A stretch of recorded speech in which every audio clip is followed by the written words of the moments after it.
DNA.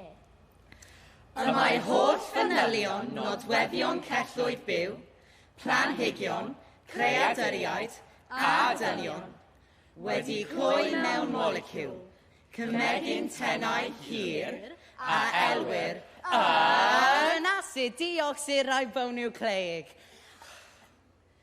DNA I chi a fi. A ddarganfu dau o ffrindiau, Crick a Watson, fod pob moleciwlyn DNA yn dod yn barau. Wedi clymu'n droethau trwy gilydd.